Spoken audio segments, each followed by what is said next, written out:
house is on Dresden Avenue, in the Oak Knoll section of Pasadena. A big, solid, cool-looking house with burgundy brick walls and terracotta tile roof. All I know about the people is that they are a Mrs. Elizabeth Bright Murdock and family, and that she wants to hire a nice, clean private detective who won't drop cigar ash on the floor and never carries more than one gun. And I know she's the widow of an old coot named Jasper Murdock, who made a lot of money helping out the community and got his photograph in the paper every year with the legend, "His life was his service." Yes? Philip Marlowe, calling on Mrs. Murdock by appointment. Which one? Huh? Which Mrs. Murdock? I didn't know there was more than one. Well, there is. You got a card? Here.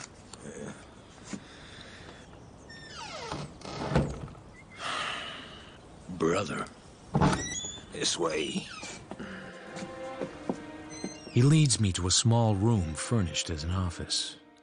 A thin, fragile-looking blondish girl in shell glasses is sitting behind a desk.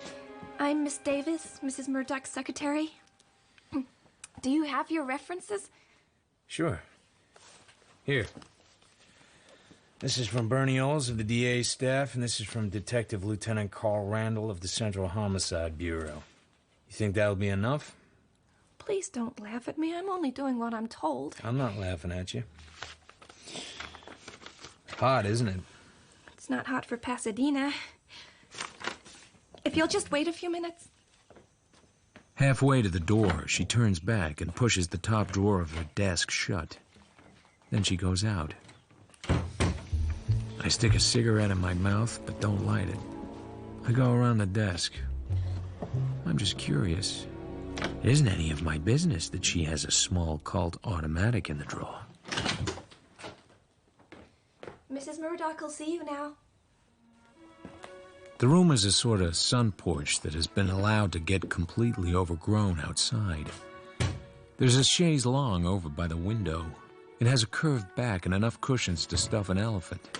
And there's a woman leaning back on it with a wine glass in her hand. Please do not light that cigarette. I'm asthmatic. Sit down, Mr. Marlowe. I've never had any dealings with private detectives, Mr. Marlowe. I don't know anything about them. Your references seem satisfactory. What are your charges?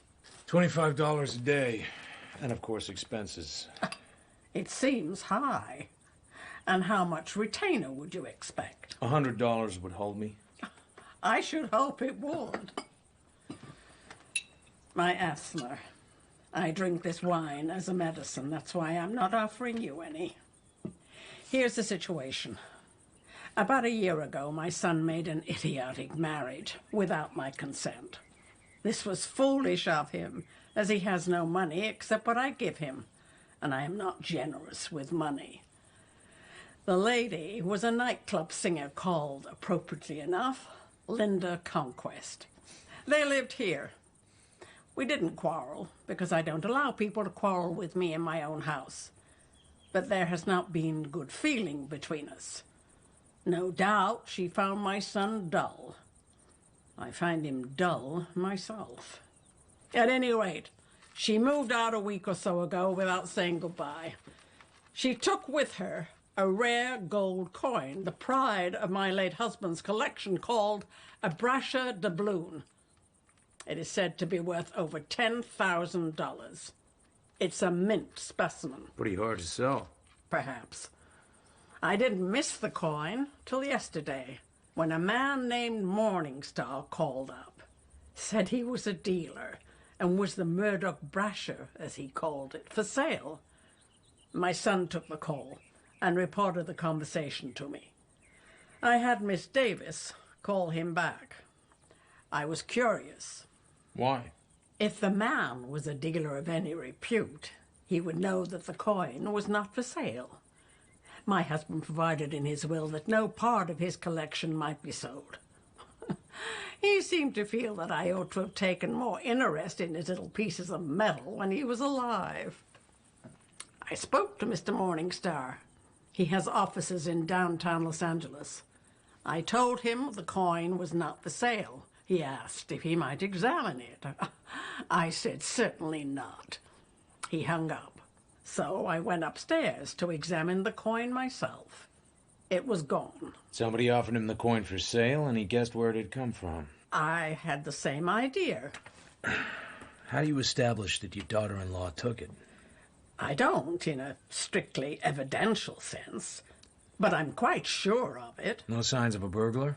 Maybe I'd better look the room over. I have told you, Mr. Marlowe, that my daughter-in-law took the brasher doubloon. Assuming that is so, just what do you want done? I want it back, and I want an uncontested divorce for my son.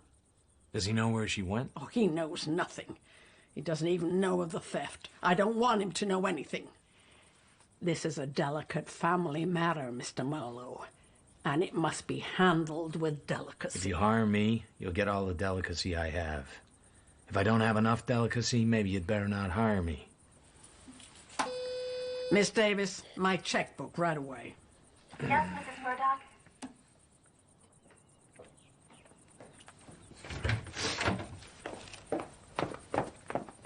Make out a check for $250 and keep your mouth shut about it. You know, I never talk about your affairs, Mrs. Murdock. Yes. I wouldn't dream of it. Yes, go along.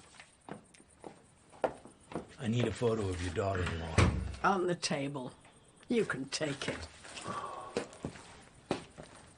Anything you can tell me about Linda? Before she married my son, she shared an apartment with a girl named Lois Magic. Charming names these people choose for themselves. They worked at a place called the Idle Valley Club. My son knows it far too well. It's possible your son is still in touch with his wife. I don't think so. He must know something about her. You leave my son out of this. Okay. She take a car? Steel gray Mercury, a coupe. Miss Davis can give you the license number. If I find she didn't steal the coin, that ends the investigation. She stole it all right, and I don't intend to let her get away with it. Paste that in your hat, young man. And I hope you're even half as rough as you act, because these nightclub girls are apt to have some very nasty friends. I'll try the coin dealer first. He sounds like a lead. You don't like me very well, do you? Does anybody?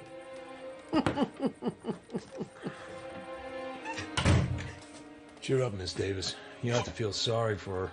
She thinks she's tough, and she's breaking her back trying to live up to it. Don't touch me, please. Sorry. I only want to do my best for her. Is there something you want? I want to know about Miss Lois Magic. Oh, she used to share an apartment with Linda. She only came here once. She came with a Mr. Vanier. Who's he? She just came with him. I don't know him. What does Miss Lois Magic look like? Very, very appealing. You mean sexy? Well, in a nice, well-bred sort of way, if you know what I mean. I know what you mean, but I never got anywhere with it. I can believe that. Know where Miss Magic lives? No. That looks like a man's handkerchief. Did you swipe that? Oh, don't carry the tough guy manner too far, Mr. Marlowe. I'm not tough, just virile. Perhaps I don't like virile men. You're a screwball if ever I met one. Goodbye, Miss Davis. I walked through the big empty house and out into the warm air. Brother, it's even worse than I expected. A small sand-colored car is sitting on the curb behind me. There's a man in it wearing a cocoa-colored straw hat. I don't think anything of it. I go back to my office, light a cigarette, hoist the phone book onto the desk, and find Elisha Morningstar. Morningstar? You called Mrs. Murdock in Pasadena about a certain coin? Who is this? Philip Marlowe, a private detective. My understanding is you wish to buy the coin in question. The coin is not for sale. I still want to talk about it, in person. Indeed. The point is, you already knew the coin wasn't for sale when you called. Interesting. How? You're in the business. You couldn't help knowing. I shall be glad to see you. In my office, at 3 o'clock. Will that suit? I'll be there. Okay. Yeah. You're Marlowe? Uh-huh. I'm a little disappointed. I expected someone with dirty fingernails. Come inside and you can be witty sitting down. A private detective. I never met one. Shifty business, one gathers. Keyhole peeping. You here on business or just slumming? The name is Murdock. I gather you are hired to find my wife. You made nice time over here. A little worm told me. A simple garden worm, often trodden on, but surviving, like myself. Uh-huh. I don't think I'm going to like you. Ooh. Your tough guy act stinks. Coming from you, that's bitter. Why should my mother want Linda found? She hates to spend money. Who said she did? Merle Davis. Miss Davis is just a romantic. She probably made it up. Hell, she blows her nose with a man's handkerchief, probably yours. Look, Marlowe, be reasonable. Give me an idea of what it's all about. I haven't much money, I'm afraid, but would a couple of $100 do? I ought to bop you. Besides, I'm not supposed to talk to you. Orders. Maybe it's not Linda you're after. Maybe it's someone else. Maybe. Maybe it's Nash. Nash? Runs the Idle Valley nightclub? Uh-huh. Maybe it's him. I'm in a spot here. Nash must have called her up. He promised not to. How much you into him for? Maybe it isn't Nash. Maybe it isn't. Maybe the cook's with child by the Iceman. But if it was Nash, how much? 12,000. Threats? Is he tough? I suppose. He used to be a screen heavy. Good-looking in a flashy way, but don't get any ideas. Linda just worked the nightclub. And if you are looking for her, you'll have a hard time finding her. Why? She's not buried in the backyard, I hope. It's a waste of time talking to you. I don't think you're worried about your wife. I think you know where she is. She didn't run away from you. She ran away from your mother. Perhaps she'll get a job and make enough money to support you. He looks down at the floor, turns his body to the right, and his fist makes a tight, unrelaxed arc through the air towards my jaw. I move my jaw out of the way and catch his wrist. How come your old man didn't leave you any money? Or did you blow it all? Jasper Murdock wasn't my father. My father was a man named Horace Bright who lost his money in the crash and jumped out of his office window. I'm sorry. I'm sorry I made the crack. I just wanted to get your goat. Well, you got it.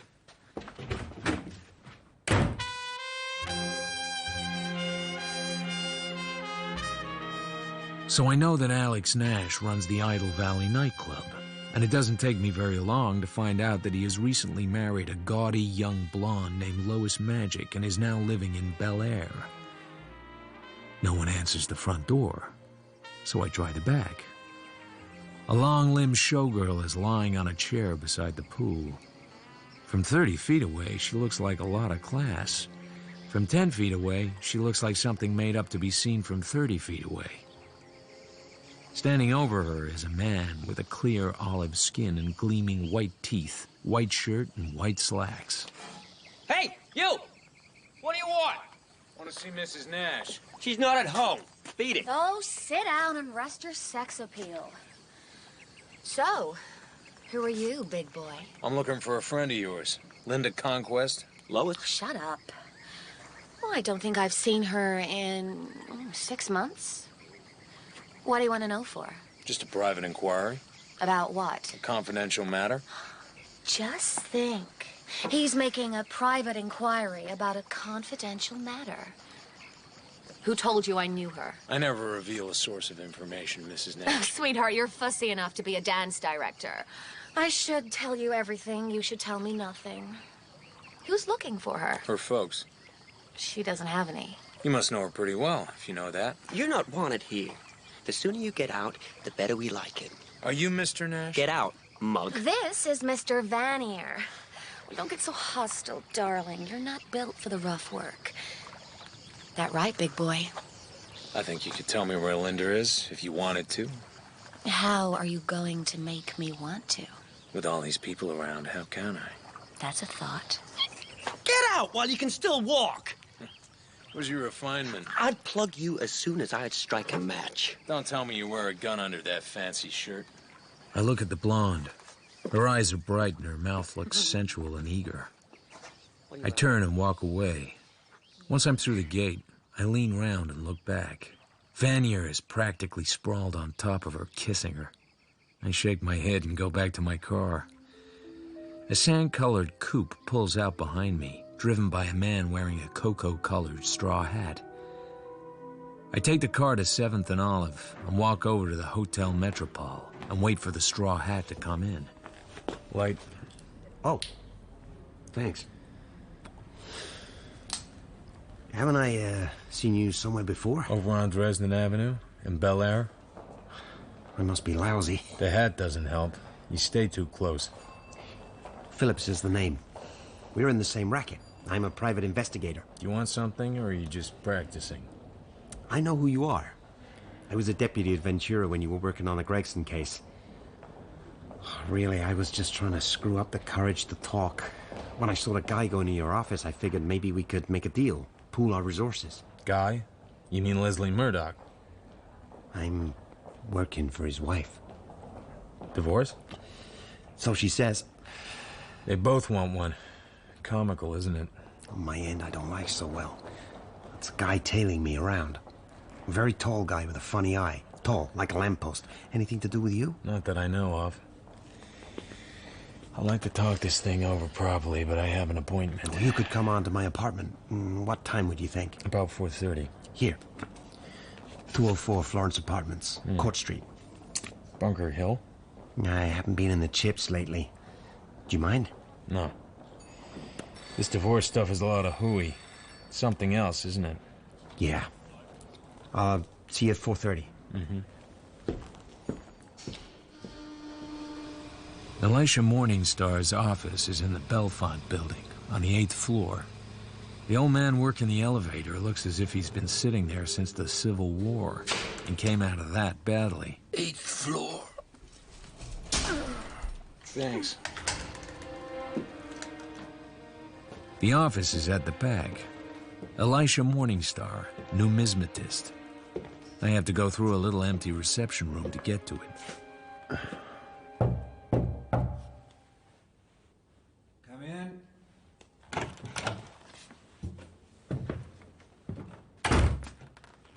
You are Mr. Marlowe? Yeah. Pray be seated.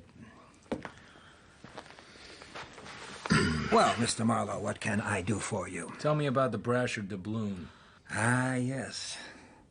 The Brasher doubloon. In some ways, the most interesting and valuable of all early American coins. It was a gold coin made for the state of New York in the year 1787. It was not minted.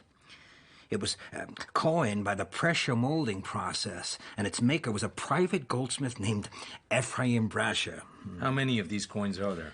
A few hundred. But of these, very few indeed are uncirculated specimens in what is called mint condition. Handled by a reputable dealer, such a specimen might easily bring $10,000. Would have to have a history, of course. And without a history? There would be the implication that the coin was illegally acquired. So, let's talk about the Brasher doubloon that somebody tried to sell you. Did they? Why would they do that? They needed the money. You'd want to buy it, if you could get it cheap and had the money to handle it, but you would want to know where it came from. And if you were quite sure it was stolen, you could still buy it if you could get it cheap enough. You'd be protecting the owner, or his insurer. They'd be glad to pay you back your outlay. It's done all the time.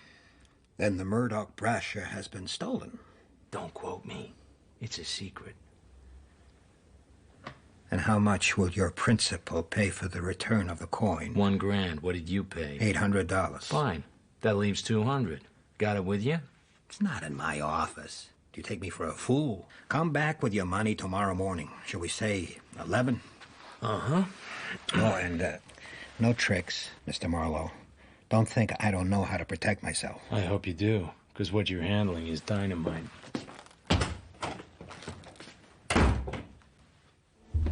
I tramp across the empty outer room, open the door and let it shut, staying inside.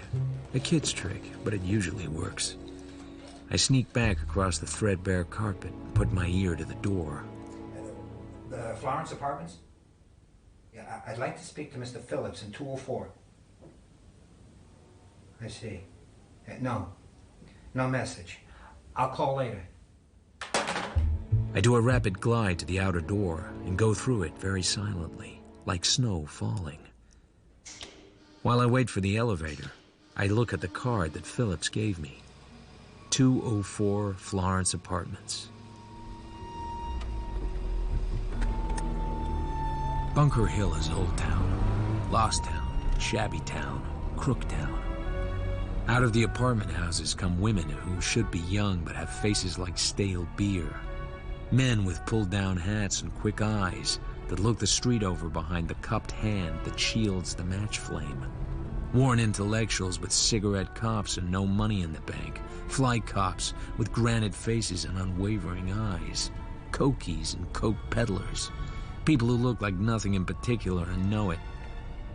And once in a while, even men that actually go to work. But they come out early, when the wide, cracked sidewalks are empty and still have dew on them. I park at the end of the street and walk along. Across the street is an Italian funeral home. The entrance door to the Florence Apartments has a glass panel and enough of the name left to be read. I go up the stairs. Across the hall from 204, someone's having a party. There's no one in the hall. I knock. I try the door. It's unlocked. I go in. A square room with a brown carpet, very little furniture, and that not inviting. A wall bed. There's a door beside the bed.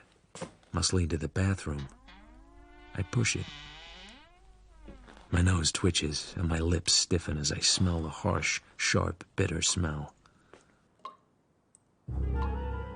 The floor of the bathroom is too short for Phillips, so his knees are poked up and hung outwards, slackly, and his head is jammed tight against the wooden baseboard.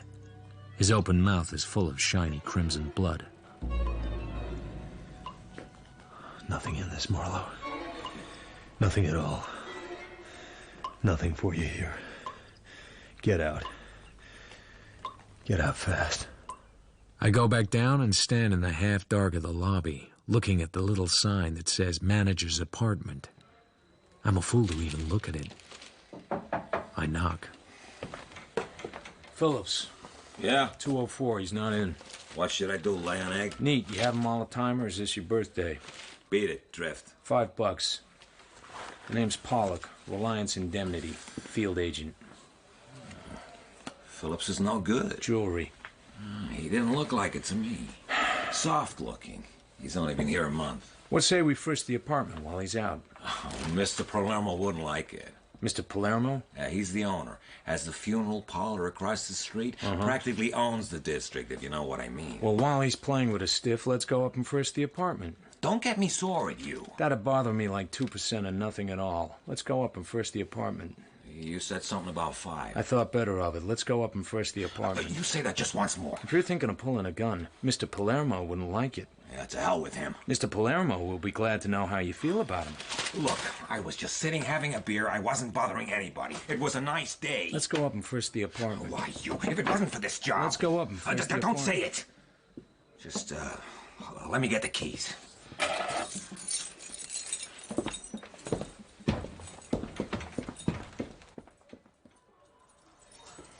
Come on, I can't hear it. Oh, come on, girl, let the window. Sounds like they're having a party across the way. Hey, keep it down in there. Yeah? Pipe down. Too much racket. I don't aim to ask you again. Hey, Dal, the guy says to pipe down. You want to suck him? Huh? You buzz off. You heard me, Mr. Hench. Too much noise. Listen, pickle puss. Hench leans forward with his right foot in a hard stamp. The manager doesn't wait to be stamped on. His hand makes a sweeping movement and comes up with a blackjack. Yeah? Hench swings hard at nothing. The manager hits him on top of the head.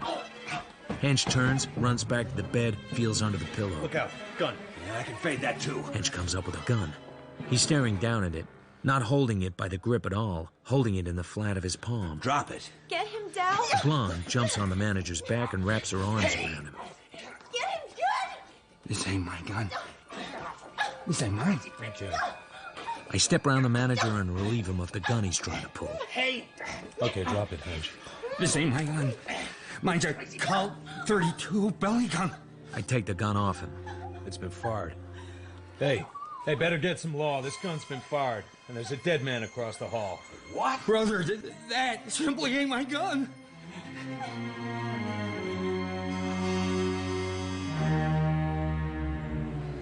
Shot in the throat with a medium caliber gun, a soft-nosed bullet. Gun like this one. Detective Lieutenant Jesse Breeze is balancing the gun on his hand. The gun Hench says isn't his. Dead about 2 hours. He's a big man, rather paunchy, with a calm, unwinking, unwavering stare in his pale blue eyes. It ain't my gun. And nothing you boys can think of is going to make me say this. We're sitting in Hench's apartment. The girl is lying on the bed, white and silent now. So someone swiped your gun and left this one. Mm-hmm. How come? Like, we went out. We went out to get some lunch about 3:30. We must have left the door unlocked. You remember, honey? Honey, you remember? She doesn't look at him. Mine's a revolver. It's not an automatic. I don't have no permit. I don't carry it around, so... Hitting the hooch like you birds been and having a gun under the pillow, sooner or later somebody was going to get shot. We didn't even know the guy. We don't know anything about him. I guess he got shot just before you went out. The radio would kill the noise. Maybe you left your door open. Maybe. Yeah, you remember that, honey? You left your door open. The killer heard you go out. He got into your apartment, wanting to ditch the gun. Slipped it under your pillow, and then imagine his surprise. Found another gun, so he took it along. But if he meant to ditch his gun, why not do it where he did the killing? Why the fancy pants? Maybe he only thought of ditching it when he got out in the hall. Didn't want to go back in there. Saw the door open here. I'm not saying it isn't so. I'm just considering. So, mister, now we got to try and trace your gun. While we do that, we've got to have you and the young lady handy. Understand? You don't have any boys that can bounce me hard enough to make me tell that any different. We can always try. And we might just as well get started. Spangler? You all right, sister? It's Shock. Wake up, honey. Hey, leave her alone. It's Shock. Lieutenant Spangler will take you down, all right? You know what, babe? We're gonna take a ride. The blonde gets up slowly. It's tough, kid, but you know how it is. She looks at him blankly, then draws back her hand. Oh. Hench follows her out. The door closes. Breeze and I sit looking at each other, heavily. You and me are going to get along. That's fine. You don't think so, but we are. Not because I took a sudden fancy to you. It's the way I work. Everything in the clear, everything sensible, everything quiet. Tell what you know about the dead guy. I already told you. Tell me again. His name is George Anson Phillips. He claims to be a private detective. He followed me around today. He said it was because he wanted to do business with me. He said he was on a job he got leery of and wanted someone with a little more experience than he had, if he had any at all. He didn't act as if he had. And the only reason he picked you is that 6 years ago you worked on a case in Ventura while he was a deputy there? That's my story. It's bad enough to be true. So, what's your idea of all this? My idea is you will find out he was hard because he was simple, and to do something that turned out to be not what he liked. He got scared. And as a result of this, he asked you to meet him in his apartment? Yeah. Why couldn't you talk to him right then? I had an appointment. Who with? What you working on? Marlowe, this is murder. You're gonna have to tell me. Nope. Look, you got to. I'm sorry. I can throw you in the can as a material witness. Are you going to? You got any friends? Nope. No one in the department? No. How about in homicide? There's Randall, but he doesn't like me too well. Is this on the level, or are you just being smart? I mean, about all the important guys that you don't know. It's on the level, but the way I'm using it is smart. It ain't smart to say so right out. I think it is. Why don't you go on home and let a man work? All right. We'll want a statement. Maybe tonight. I'll be home tonight.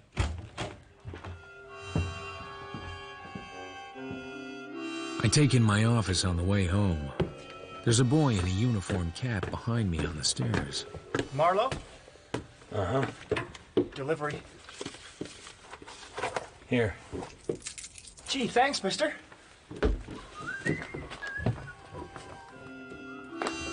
I cut the string from around the package and unwind the thin brown paper. Inside is a cheap cardboard box. I pull off the lid. I'm looking at a large gold coin, bright and shining, as if it had just come from the mint. The side facing me shows an eagle with a shield for a breast and the initials EB punched into the left wing. I'm looking at the brasher doubloon. Yeah. Yeah? Too bad for you, Marlowe. I hang up. I hide the coin in my tobacco pouch and go down to the phone booth in the drugstore and phone Mrs. Elizabeth Bright Murdock. Yes? Mrs. Murdock, could you identify the property we were talking about this morning? Could you pick it out from others just like it? I don't really know. It's not important now. Not important. Have you anything else to report? Do you know a man named George Anson Phillips? I do not. Why should I? This is all very unnecessary now, Mr. Marlowe. I have decided to drop the matter. Why? The coin has been returned to me. What? The circumstances are a little difficult. I may decide to explain, or I may not. Mrs. Murdock... You may call me at the house tomorrow morning. You may keep the retainer as payment in full. You actually got the coin back? Not a promise of it? Certainly not. And I'm tired. So if you... One moment, Mrs. Murdock. It isn't going to be as simple as that. Things have happened. In the morning, you may tell me about them. I go to a hog shop on Santa Monica. A quiet, old-fashioned little place. Gold, is it? A gold hoarder you are, maybe. $25. The wife and kiddies are hungry. Boy, that's terrible. Gold it feels by the weight. Only gold, and maybe platinum it could be. Gold it is. $10. 25. For $25, what would I do with it? Sell it? Maybe. For $15 worth of gold is maybe in it. Okay, $15. You got a good safe? Mister, in this business are the best safes money can buy. Nothing to worry about here. It's $15, is it? Make out the ticket. Name? Address? Marlowe. Bristol Apartments, 1634 North Bristol Avenue. Oh, you're living in that district and you're borrowing $15? I put the pawn ticket in an envelope and mail it to myself. Then I drive downtown to the Belfont building. There are a few lights still on. The only soul to be seen is the same old plow horse sitting in the elevator. I don't suppose you know where I can get in touch with the building superintendent. He's home, ain't he? Probably, but where is home? What's his name? You want something? Yeah, I want the address of one of the tenants, where he lives when he's not in his office. Which one? Mr. Morningstar. He ain't at home. How do you know? 'Cause he's still in his office. Are you sure? Sure, I'm sure. Going up.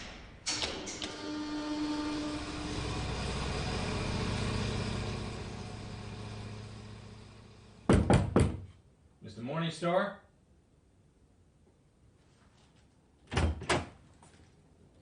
Morningstar lies crumpled on his back. Very lonely. Very dead. The safe door is wide open. It's empty. I wipe the doorknobs and walk down the fire stairs to the 6th floor. I read the names on the doors going along for no reason at all. H.R. Teager, Dental Laboratories. L. Pridview, Public Accountant. Dalton and Reese, Typewriting Service. The elevator comes growling up and the old man doesn't look at me. His face is as empty as my brain. Going down? Going down.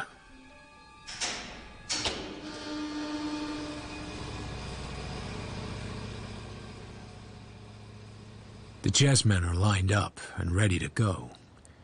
It's 10 o'clock in the evening. I'm at my apartment with a drink at my elbow and nothing on my mind except 2 murders. And the mystery of how Mrs. Elizabeth Bright Murdock has got her brasher doubloon back, while I still had it in my pocket. Who is it?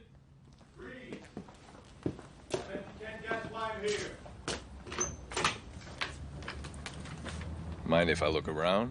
Phooey on you.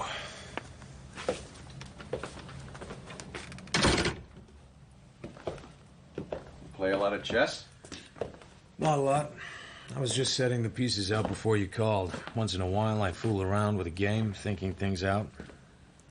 Don't it take two guys to play chess? I play over tournament games, like in that book. Games by a guy called Capablanca, a grandmaster. Once in a while, I think out problems. What are we talking about chess for? I talked to Randall about you. He says you wouldn't murder anybody. That was friendly of him. He says we should look out for you. He says you're not as smart as you think you are, but that you're a guy things happen to, and a guy like that could be a lot more trouble than a very smart guy. That's what he says. You look all right to me. That's nice of you. You found Phillips's body. You talked to the guy. You said you didn't know what he wanted to see you about. I figure that maybe with time to think back, you could have remembered. This your gun? Uh-huh. A little dust. What were you expecting, rubies? I look at Breeze. He looks about as excited as a hole in the wall. He's lighting his cigar in the exact same way as when he lit it in Hench's apartment. Every motion the same as it always will be whenever he lights a cigar. He's that kind of man, and that's what makes him dangerous. You're on a job. We don't know what it is. Phillips was playing at being a private dick. He was on a job. How can we know that his job and your job don't tie in somewhere? And if they do, that is our business. That's one way to look at it. This is a murder case, Marlowe. I have a right to listen to my conscience. I have a right to protect my client until I'm sure you won't do him more harm than you'll do the truth good. Or until I'm hauled before somebody who can make me talk. You sound to me just a little like a guy who's trying to hold his conscience down. What did you find out about Phillips? He came into a little money. Not much, but enough to get a license and put up a bond and get himself a piece of an office. He shared a room with a guy named Marsh. Says he never had any customers. That's all we know about George so far. Kind of a pathetic case. What about Hench? Him and the girl were having a liquor party. I guess it'd been going on for days. What about the gun? You believe someone planted it under Hench's pillow? Sure. The killer went in and ditched his gun and found another. What about Hench's gun? I doubt we'll ever find it. It's a dead end. I don't know what to make of you. I can't see you deliberately covering up on a murder, and neither can I see you knowing as little about all this as you pretend. How long do you expect to stay dummied up? I don't know. Let me help you. I'll give you till tomorrow noon. I won't get my postmortem report before that anyway. Then I pull you in fast enough to singe your breeches. You know any tall blondes? I hope so. How tall? A wop named Palermo says he saw a tall blonde come out of Phillips's building about 3:30. Says she was a looker. He gave us a good description of you, too. Didn't see her go in, just saw her come out. Nothing comes to me. But I just remembered. I wrote down the license of Phillips' car. Might help. Might of that. Here.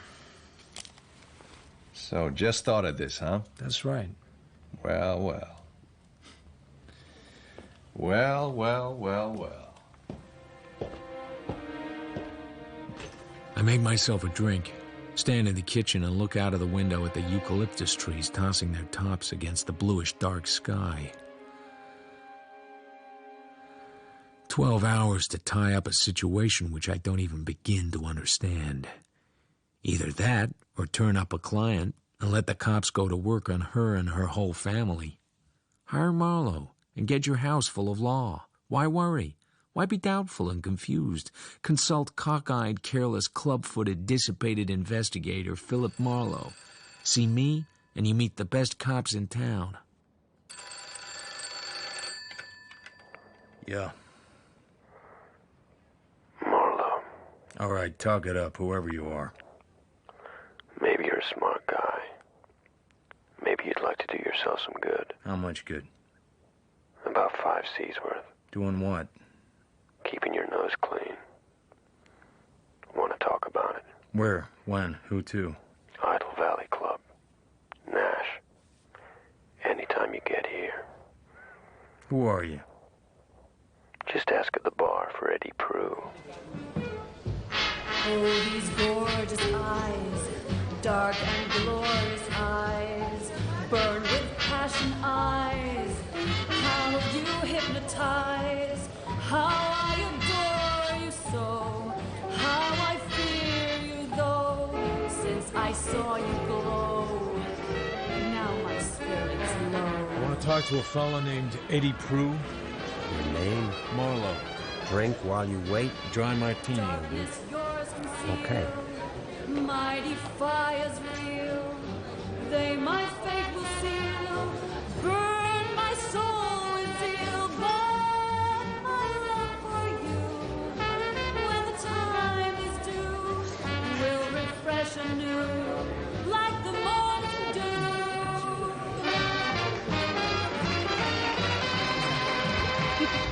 They got Linda Conquest back with the band. Oh, I heard she got married to some rich guy in Pasadena. I didn't take it. Nice voice, if you like female crooners. Excuse me, did you say that singer is Linda Conquest? Sure. Marlowe. Huh?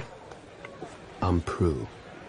A great long gallows of a man is standing over me with a ravaged face and a haggard, frozen right eye. He's so tall he has to stoop to put his hand on the back of my chair. Hey, I want to talk to the girl that just sang. Later. Mr. Nash wants to see you now. Alex Nash has a cozy little office with French windows and a big black and chromium safe. Eddie Prue stays back by the door. Sit down. Thanks. I don't like peepers. Oh? I don't like them for a lot of reasons. I don't like them when they bother my friends. I don't like them when they bust in on my wife. I just don't like them. I'm beginning to get what you mean. In my business, tough boys come a dime a dozen. And would-be tough boys come a nickel a gross. Just you mind your business, and I'll mind mine, and we won't have any trouble. Somebody said something about money? What's that for? I know what the bawling out is for. Talk to me like that, and you're liable to be wearing lead buttons on your vest. Just think, poor old Marlowe with lead buttons on his vest. Shut up, Eddie. As for me minding my own business and not minding yours, Mr. Nash, it might be that my business and your business might get a little mixed up together. In what way? Your hard boy here calling me up on the phone and trying to scare me to death. And, for instance, that same hard boy or somebody who looks just like him following around after a guy who happened to get shot this afternoon. Who got shot? A fellow named Phillips. You wouldn't like him. He was a peeper. I never heard of him. And also, for instance, a tall blonde who was seen coming out of the apartment house just after he was killed. What tall blonde? We don't know. Why was he killed? We don't know. Who is we? The police.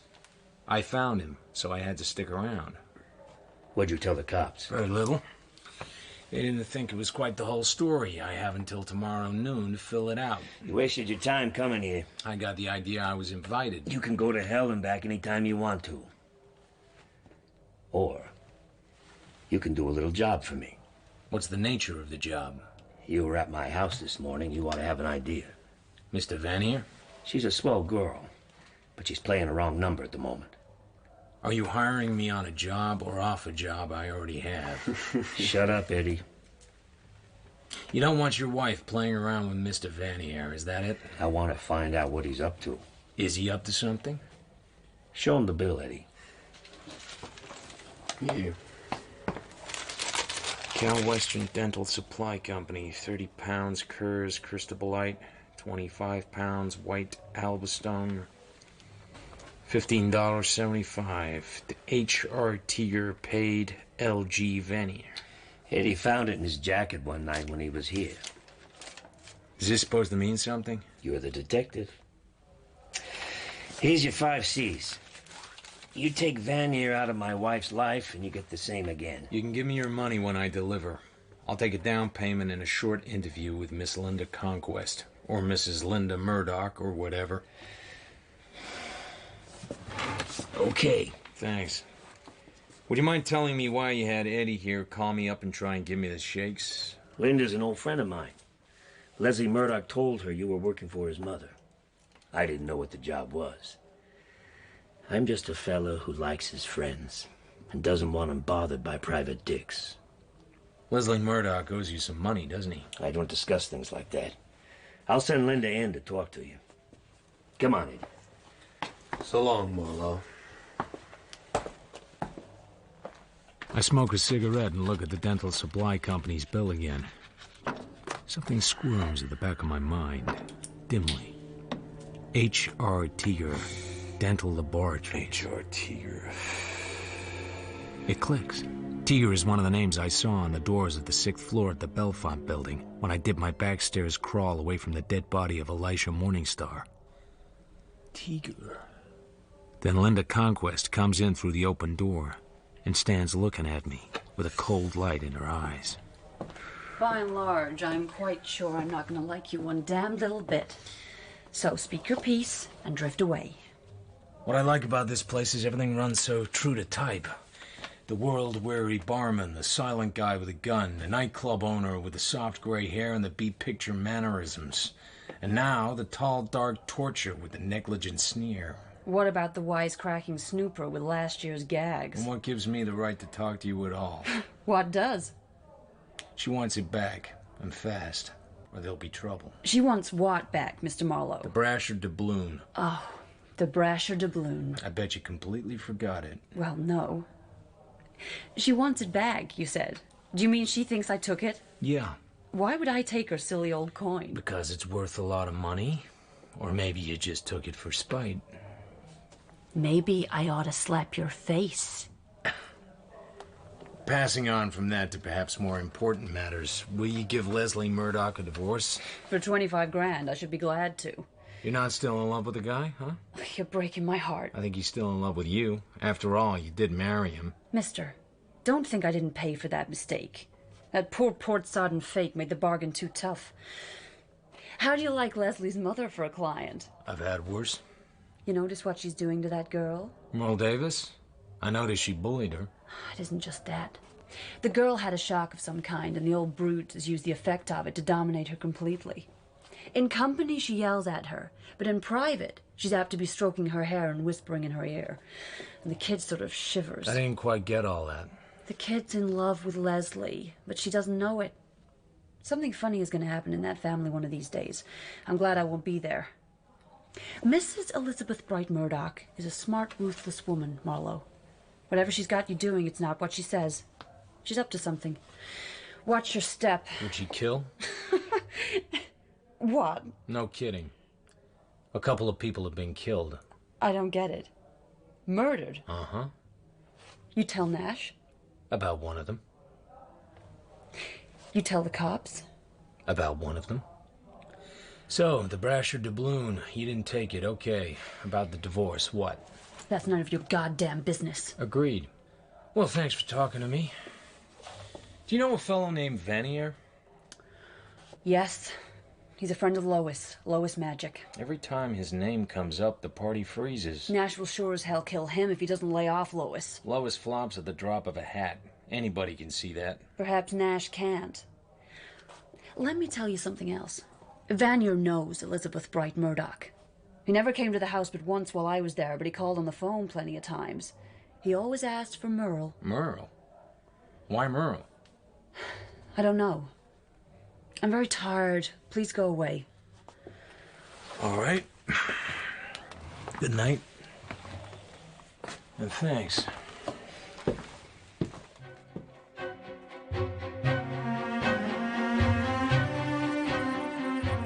It's just as hot in Pasadena the next morning, and the big house on Dresden Avenue looks just as cool.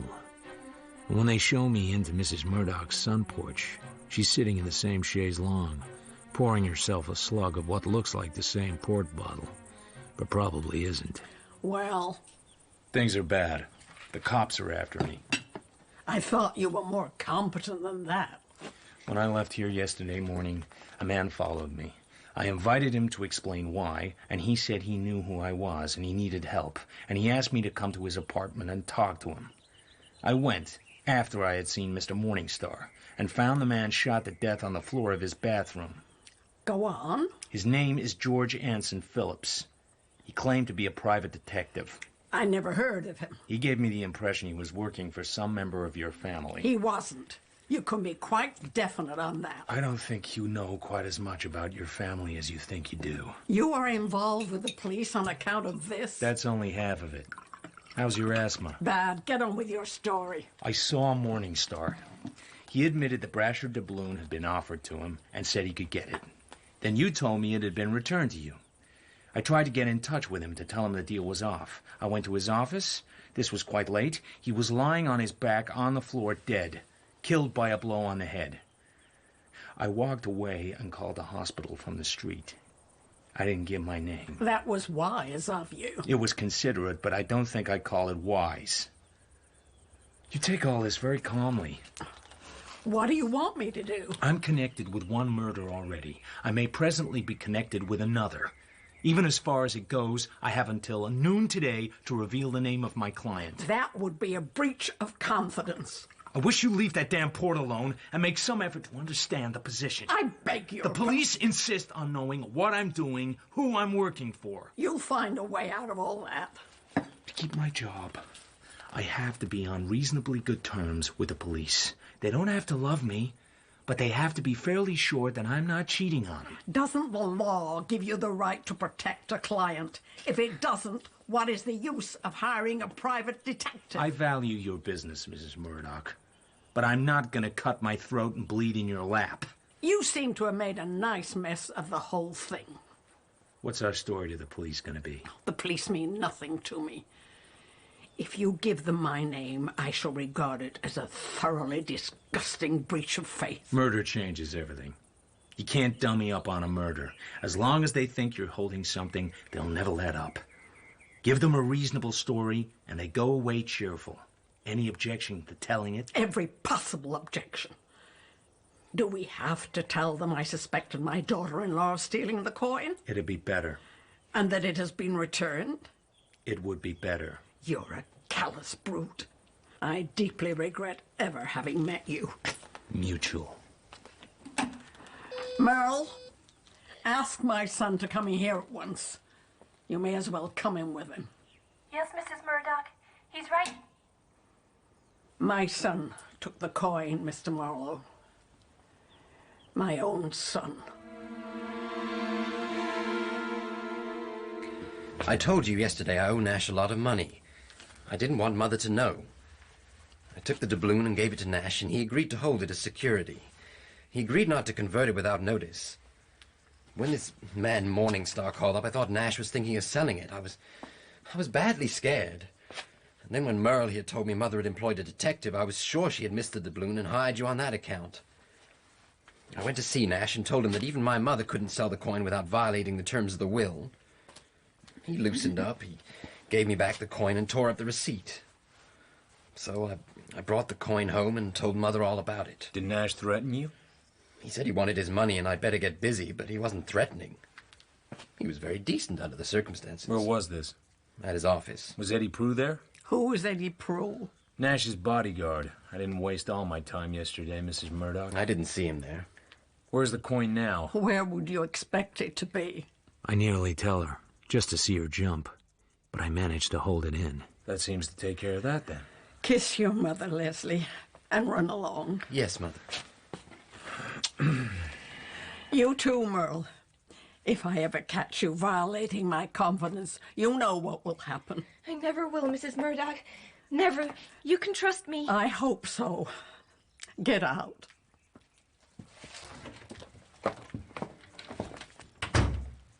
I'm very fond of my son, Mr. Marlowe. This grieves me deeply.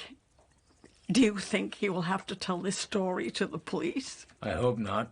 He'd have a hell of a time getting them to believe it. Just what do you mean by that? Did he make it up himself, or did you teach it to him? How dare you? Nash would deny it anyway, because otherwise it would tie him to a couple of murders.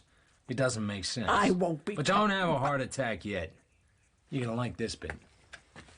I found your daughter-in-law. She's back singing with the band at the Idle Valley Club. She's a pretty hard sort of girl.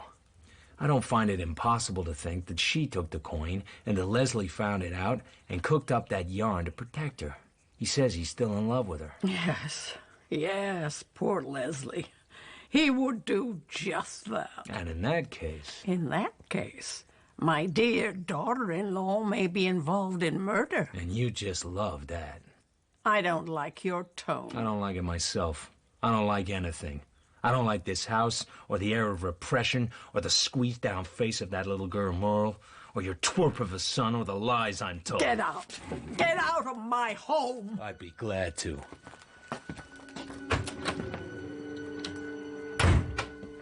Mr. Marlowe? Mr. Marlowe? What? Please don't go away. She needs you. She really does. Tell her to jump in the lake. Please, Mr. Marlowe. She's in trouble. She needs you. I'm in trouble, too. I'm up to my ear flaps in trouble. Oh. Hey, kid. What are you crying about? Come on. Okay. It's all right. I won't touch you. It's okay. Hey, did something happen to you when you were a little girl? A man scared you? Okay, look. I won't do anything to scare you. Not ever. If I touched you, it didn't mean anything. Is that clear? Yes. This man, the one who scared you, is he still around? No, he fell out of a window. Oh, that guy. I heard about him. Forget it, can't you? I can't. Mrs. Murdock is always telling me to forget it, but I just can't. I was his secretary. She was his wife. She doesn't forget it either. How could she? But is there someone who has that effect on you now? Will you promise not to tell anyone? I promise. Well, I'm sorry. I can't. I just can't. All right. Hey, me again. I thought I told you to get out. Who's scaring the life out of that little girl? Do you regard yourself as a clever man, Mr. Marlowe? I'm not dripping with it. Suppose you find out for yourself. Now go away. I let myself out of the house. A gray Mercury comes drifting along the drive. Mr. Leslie Murdock is driving it. When he sees me, he stops. I guess you think I'm an awful heel. On account of the story you told about the doubloon? Yes. That didn't affect my way of thinking about you in the least. Well... Just what do you want me to say? I suppose I like to be liked. I'm sorry, Murdock.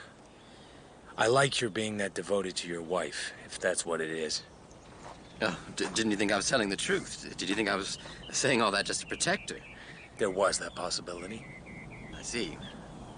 Well, I guess I can take it that you don't like me. It's a silly subject and damned unimportant to both of us.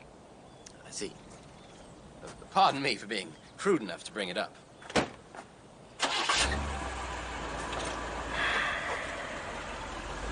We're all nuts, brother. Nuts. Detective Lieutenant? You're late. I had to go to the dentist. I don't need to hear your story anyhow. What? Hench confessed to the murder of Phillips. What? What do you use on him, a pickaxe? Nope. He's a psycho case. Drunk but screwy drunk. He'd been living on it for weeks. He got to the point where liquor wasn't making him drunk, it was keeping him sober. When a guy gets like that and you take his liquor away, he's a lost cuckoo. So they drag him over to the hospital and shoot him full of hop. Well, this AM, he's fine. Pale but peaceful. I go see him. How you doing, kid? Anything you need, be glad to get it for you. You know the line. Yeah, I know the line. So after a while, he opens his trap just enough to say, Palermo. The guy who owns the funeral parlor. This Palermo is important. I asked around. He gets the vote out up there. I say to Hench, you mean Palermo's a friend of yours? He says, get Palermo. So I phone Palermo and I tell him. He's a poor guy, says Palermo, a nice guy. He wanted to see me, that's fine. I see him. I see him alone. So he goes in to see Hench, and after a while he comes out and he says, okay, copper, he make the confess. I pay the lawyer. Maybe. I like the poor guy. Just like that. Just like that. You thought he was innocent. That was last night. That's a lovely touch. Him putting the gun under his own pillow. Every pinch is a good pinch. Will he cop a plea? Sure, I think so. I figure Palermo could get him off with manslaughter. I see. So as it is, I don't figure I have an absolute right to insist on hearing your story. That's very kind of you, Breeze. Maybe later. Maybe.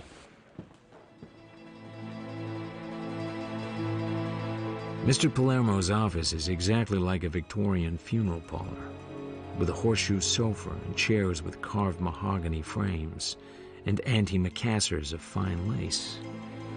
Through the long curtains, across the street, I can see the windows of the apartment where George Anson Phillips was killed. Now, what do you want, Mr. Marlowe? I'm the man who found the dead man across the street yesterday.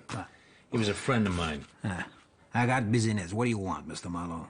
This morning, you saw Hench. The coppers tell you that, huh? They told me you got Hench to confess. They said he was a friend of yours. Hench make the confess, huh? Only Hench didn't do the killing. No? No. That's interesting. Confession is a lot of baloney. You got him to make it for some reason of your own. Yeah, Tony! Yeah. Tony, this is a man, Mr. Marlowe. You look at this man, not forget him, huh? Leave it to me, Mr. Palermo. So, this dead guy is a friend to you, huh? Yeah. Okay. Then I tell you, but you don't tell nobody else. Not the damn coppers, huh? No, not the coppers. Tony, not forget you, huh? You get the idea? I give you my word. Okay. I have a brother, Mr. Marlowe. Very bad. Almost as bad as Tony. This brother live across the street. Very quiet. But now, coppers, fill up the joint. Not so good. Too many questions. Not good for business. You get the idea? Yeah, I get the idea. Okay. This Hench, poor drunk guy, got no money. I got lots of money. So I say, look, Hench, make the confess. I hire a lawyer for you. Then you go to court. You say, to hell with the confess. I was drunk. The judge, he turn you loose, and you come back to me, and I take care of you. Okay? So, Hench, he make the confess. And after 2 or 3 weeks, your brother is a long way from here and the trail is cold. Is that it? See. That takes care of Hench, but it doesn't help me much about my friend. It's a pity. If I went down to headquarters and told the boys what you've told me, they'd laugh in my face. Tony don't laugh much. The Earth's full of people who don't laugh much. You ought to know. You put a lot of them where they are. It's my business. I'll keep my promise. But in case you get to doubting that, don't try and make any business for yourself out of me. Because if the business got made out of Tony instead, it would be strictly on the house. No profit. Oh, that's good. Tony, one funeral on the house. Okay, hey, so long, Mr. Marlowe. I phone the office of H.R. Teager, and the girl tells me Mr. Teager hasn't come in today. I get his home address, 135 Toberman Street. Nobody answers. You want Mrs. Teager? Mr. or Mrs.? They gone away last night on their vacation. They loaded up and gone away late. It was kind of sudden. Thanks. I drive back to Hollywood. Another day drawing to its end, the air dull and tired, the traffic heavy on the boulevard, and Marlowe in his office nibbling a drink. Nobody comes in. Nothing happens. Nobody cares whether I die or go to El Paso.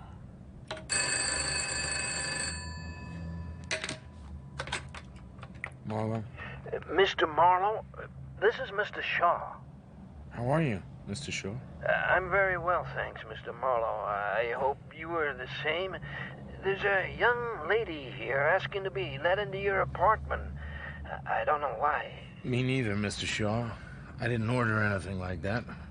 Did she give a name? Oh yes. Her name is Miss Merle Davis. She is, what should I say, quite hysterical. Let her in. I'll be there in 10 minutes. It's a business matter. Oh, yes, quite.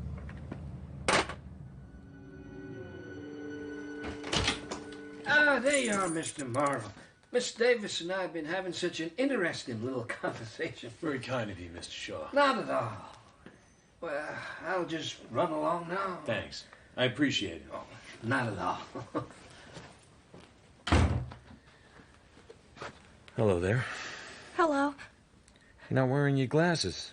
No. I got them for you. Thanks.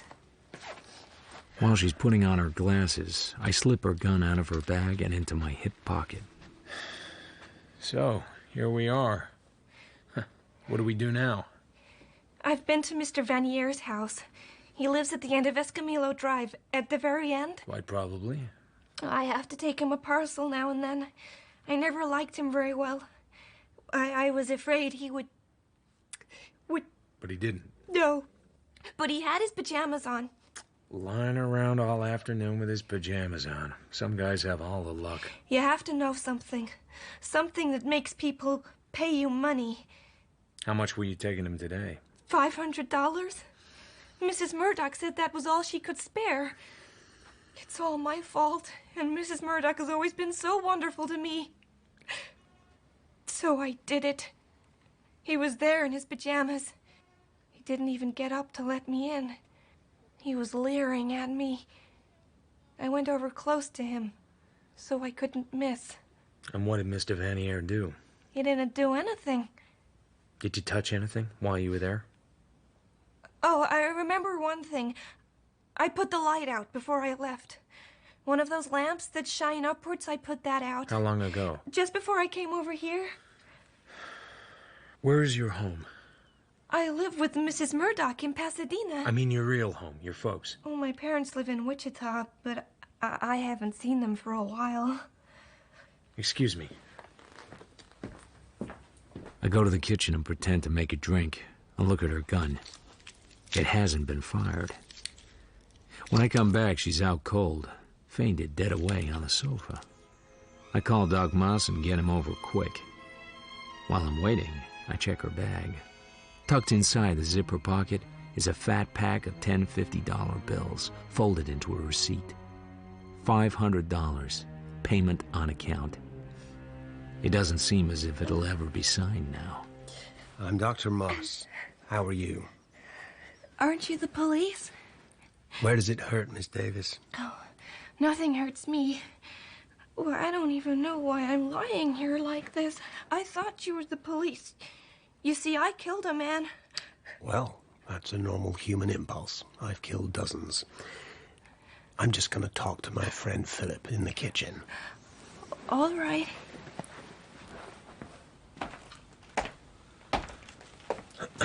What's the story? She's secretary to a Mrs. Murdock. About 8 years ago, a man made a hard pass at her, then fell out of a window. Since then, she can't have a man touch her. Fell? Or jump? I don't know. The man was Mrs. Murdock's first husband, Horace Bright. Merle stayed with her. Is she nuts? It's neurosis. What's this about killing a man? A man named Vanier. There seems to be some kind of blackmail angle. She had to take him money. She was afraid of him. She was over there this afternoon, and she says she shot him. Her gun hasn't been fired. This is too deep for me. I'm just a doctor. I have to go over there and see what happened. She can't stay here alone. She needs a nurse. I can sleep somewhere else. Marlowe, the shop-soiled Galahad. Okay, I'll give her a pill and find a nurse. Thanks, Doc. The house at the end of Escamillo Drive is a narrow bungalow with a high roof. The early moon lies quietly on its small lawn. The key is in the door. There doesn't seem to be anyone in. I'm not going to work any dipsy-doodle in this place. Whatever is. I just want to make sure. Up by the fireplace is a brown and gold jacquard chair with a footstool. Yellow pajama legs on the footstool. Bare ankles. A dark green silk robe. A yellow neck. Vanier's face turned sideways. The shoulder dark brown with blood. The face leers all right. The right arm hangs outside the chair, the ends of the fingers touching the butt of a small revolver. A belly gun, about .32 caliber, with practically no barrel. Leaning down, I see the corner of a picture frame under the table by his chair. I reach for it with a handkerchief. A small color reproduction, not interesting at all. A guy in doublet and hose leaning out of a window. The touch of the idea at first is so light that I almost miss it. Out of a high window, a man falling to his death. A man named Horace Bright. Mr. Vanier, you played that rather neatly. I turn the picture over. On the back, dates and amounts of money. I work the cardboard loose. There's a white envelope between the back and the picture. In it, 2 photos and a negative. The photos show a man leaning out of a window with his mouth open, yelling. There's a woman's face behind his shoulder. All this takes too long. I dodge behind the curtains in the archway. Oh my God. He's dead. Not bad. Try again. He's dead. Alex, do something. Yeah, I ought to make you look just like him. Just as cold, just as rotten. Oh, God. Oh, you're not kidding anybody. You were here last night. I've been here already today. I've seen what there is to see. Oh, I can see you on the arm of the chair, rubbing his greasy hair, and then feeding him the slug while he was still purring. Oh, don't say such awful things. Did you wipe off the gun? Lois? You dirty... Did you wipe off the gun?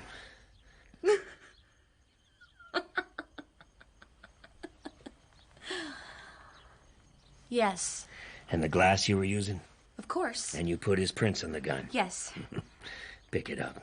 Show me how you shot him. No. Pick it up. I should shoot you. Go ahead, honey. I can't. No, you can't.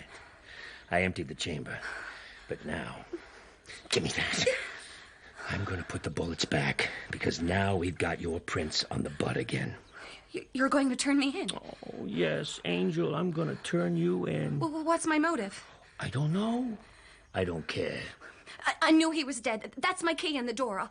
I'll talk to the Johns, but don't lay your paw on me again. You'll go through with it, all right. But what was my motive? A lover's quarrel. Maybe. When he was drunk, he looked a little bit like you. Perhaps that was the motive. Younger, with less belly, but the same self-satisfied smirk. We're going downtown. Now. Come on. I come out of my hiding place, go over and pick up the gun, wipe it off. Then I reach for the trailing, bone-stiff hand. The prints won't be good, but at least they won't be Lois's. I wipe off the front door key, wipe off the thumb latch, and go on my way. Over in Santa Monica, the Hawk shop is still open. I redeem my pledge and drive on.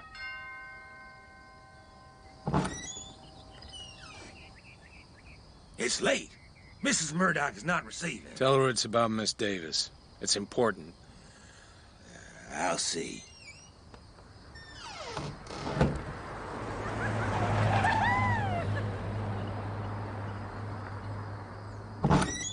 You can come in.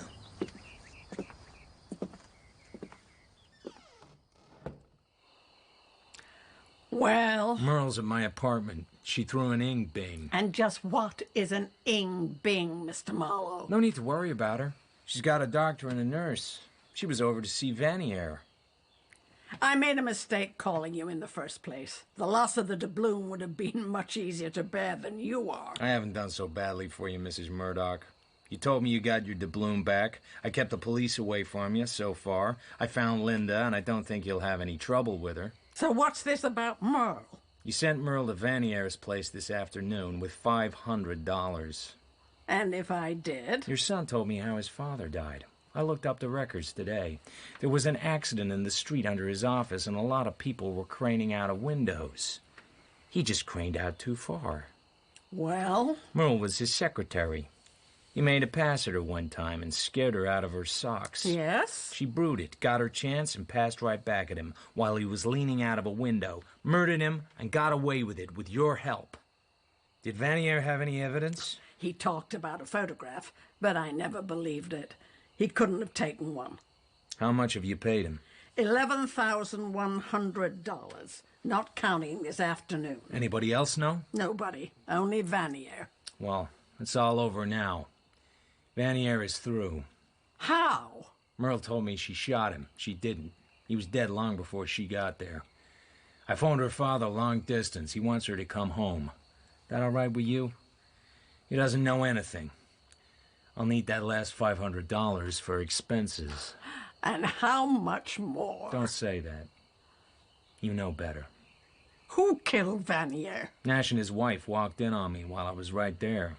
He's trying to pin it on her. She probably thinks he did it. Now it shapes up like suicide. Men like Vanier don't commit suicide. That's like saying girls like Merle don't push people out of windows. Have Merle's clothes packed and sent to my apartment in the morning. What? You don't need Merle anymore, now that Vanier is dead. One thing I wanted to ask you, this doubloon business is a little cloudy on account of a couple of murders which don't seem to make sense now that you have your coin back. Is there anything about the Murdock brasher that might identify it to an expert? Yes. The maker's initials are on the left wing of the eagle. I'm told they're usually on the right. You did actually get the coin back. That wasn't just something you said. It's in the strong room this moment. If you can find my son, he will show it to you. I'd like to speak to him. I'd like that very much. Mother said you wanted to talk to me? You got a gun? Not with me. Have it with you last night when you called on Vanier? Oh, did I call on Vanier last night? I think so. Your mother still thinks Linda took the doubloon, and that your story about giving it to Alex Nash is just a cover to protect her. Leave my wife out of this. I'm willing to, but I don't believe your story for a different reason. What? This was sent to me by a would-be detective named George Phillips.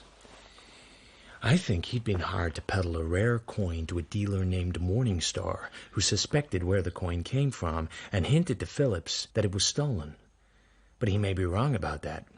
If your brasher doubloon is really upstairs, then this isn't a stolen coin. It's a counterfeit. Is this going to take long? I'm sorry, I'll try and organize it a little better. It's not a pretty story. A man named Vanier and a man named Teager had an idea. The idea was to counterfeit a rare and valuable gold coin. The method they thought of was what a dental technician uses to make a gold inlay. You get the idea? Yes. But they had to have a model. That's where you come in. You took the doubloon, all right, but not to give to Nash. You took it to give to Vanier. I don't believe it's okay. I know he had a hold over you. I'm not just talking about gambling debts. How did you know that? Later. Now, Vanier and Teager wanted to know if their merchandise would stand up to inspection, so they hired a sucker to try and sell the counterfeit to Morningstar, cheap enough so the old guy would think it was stolen. They picked George Phillips. But when he showed it to Morningstar, the old man maybe thought the coin was genuine and guessed that it might be the Murdock brasher.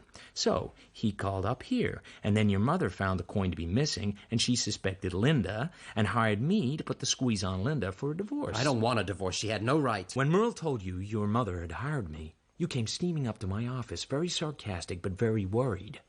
You got in touch with Vanier. You had to get the coin back in a hurry. So Vanier gave you the doubloon. Chances are it's another counterfeit. Vanier goes down to Phillips's apartment and has it out with Phillips. I believe Phillips told him he knew the job was crooked, and Vanier shot him. He searched the apartment and didn't find the doubloon. So he went to Morningstar, cracked the old man's skull with his gun butt, and went through the safe. Then Mr. Vanier breezes on home, still rather annoyed because he hadn't found the doubloon, but with the satisfaction of a good afternoon's work under his vest. That left you. Why me? You knew too much. He was going to kill me? Could be. Then why didn't he? Because you killed Vanier. You went over there last night. He sent for you. He told you he was in a jam, and if the law caught up with him, he would see you were in the jam with him. Something like that. Yes? Then he played his trump card. He told you the truth, and said he had proof that Horace Bright's death wasn't an accident. You pulled the gun on him. Yes. I told him to produce his proof and give it to me. Uh-huh. I put my gun to his head and I clicked back the hammer just to scare him. But it went off. And you jumped back? Yes. You knocked the picture off the wall. Did I? The shooting was an accident. But I think I might have gone ahead and murdered him anyway. I can't prove it. You were lucky about the gun. All the people we know have been playing with it, wiping prints off and putting them on. I even put a set on myself just to be fashionable. Nash was over there. He thinks his wife killed Vanier, and she probably thinks he did. Well, I guess I'll just be running along now. But aren't you going to turn me in? You say it was an accident. I haven't any proof either way. I don't like you. I don't like your mother. I don't particularly like your wife. But I like Merle. And I know she didn't push anybody out of any window. I don't know what to say. You're going? Just like that? I'm going the way I always go, with an airy smile and a quick flip of the wrist, and with a deep and heartfelt hope that I won't be seeing you in the fishbowl. Good night.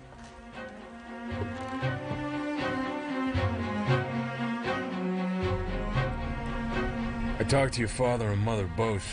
They're tickled to death. They've only seen you twice in 8 years, and they feel as if they've almost lost you. I'll love seeing them for a while. Last night... I know. You didn't kill Vanier. That's settled. You got a shock seeing his face, and you just dramatized it in your screwy way. Oh. And you didn't push Horace Bright out of any window. Dr. Moss said I might as well hand it to you. You think you killed Horace Bright. You had a motive and an opportunity, and maybe you had an impulse. But at the last minute, probably something snapped, and you pulled a feint.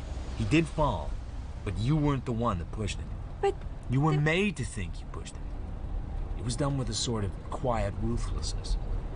Mrs. Murdock is cold and unscrupulous, and she used you without mercy as insurance in case Vanier ever blew his top. That's utterly impossible. You shouldn't say such awful things. Hey, here's what I found in Vanier's apartment.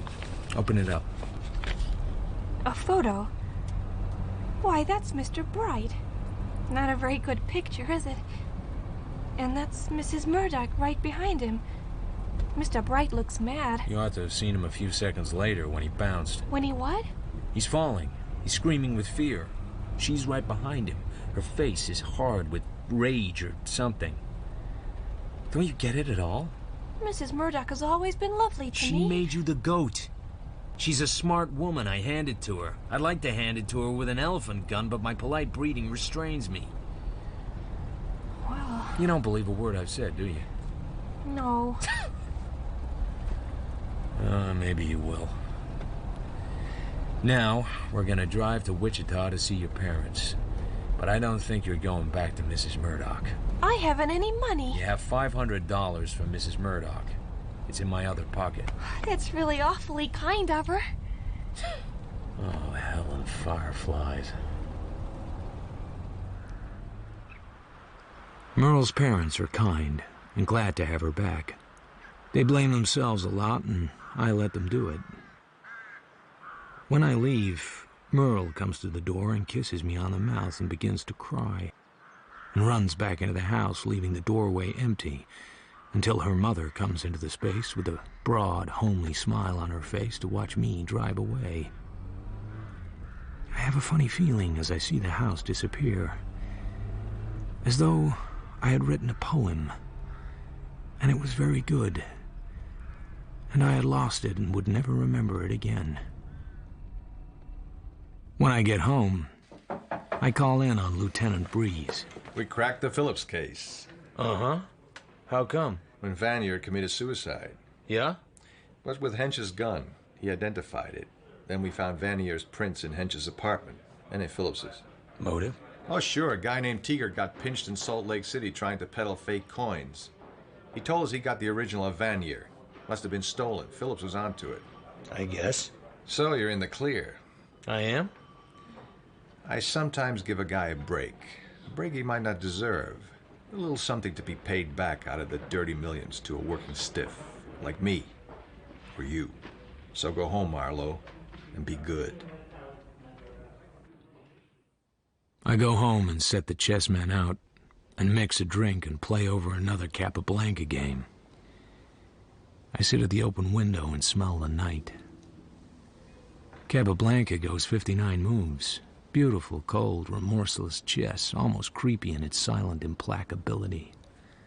I look at my reflection in the glass. You and Capablanca. Yeah, right.